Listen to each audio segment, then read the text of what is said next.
A massive march and rally in downtown Detroit in support of striking workers.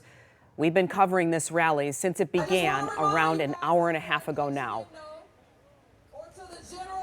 Led to several unions converging right here in Hart Plaza tonight. This group that you see here marching through the streets of downtown before ending up here for a rally at Hart Plaza. The power dynamic in the workforce, it has shifted, and pickets are seemingly everywhere. It's day 35 of the UAW strike. 3,700 Detroit casino workers hit the picket line on Tuesday, and hundreds of Blue Cross Blue Shield employees have been on the picket line for more than a month now. And the power of labor unions continues to be in the national spotlight. So what's behind the movement?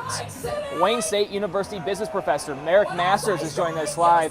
Marick, thank you so much for joining us. This seems to be the year of the strike. So why now? What's driving the union action at this moment?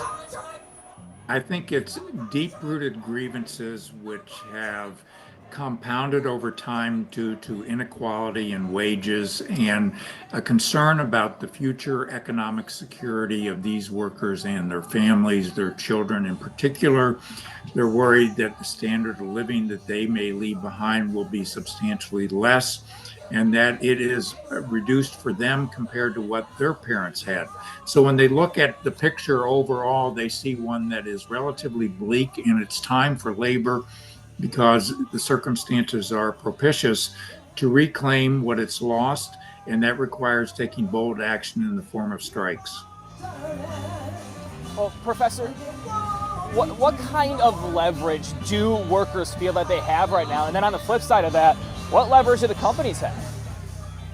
Well, the leverage that they have is always to withhold their labor, and the impact of that will depend upon the ability of the companies to withstand the loss of labor suffered. In the case of the casinos and Blue Cross Blue Shield, they're in a little bit of a different position because they're able to continue operations to a certain extent that the automakers are not. When you shut down production facilities, you essentially close them down, and they're not replaceable, whereas casinos can replace some of those workers and may actually do so. So you have to look at it from that perspective. But what they try and do is galvanize public opinion to hit the companies as hard as they possibly can and to inconvenience those stakeholders that depend on their services. And they'll use whatever leverage that they can to bring the companies to the table. But it's, in many cases, a David and Goliath story. Not so much in the UAW versus the auto companies, but certainly the power generally in these kinds of situations lies with employers who have the greater capacity to withstand a strike.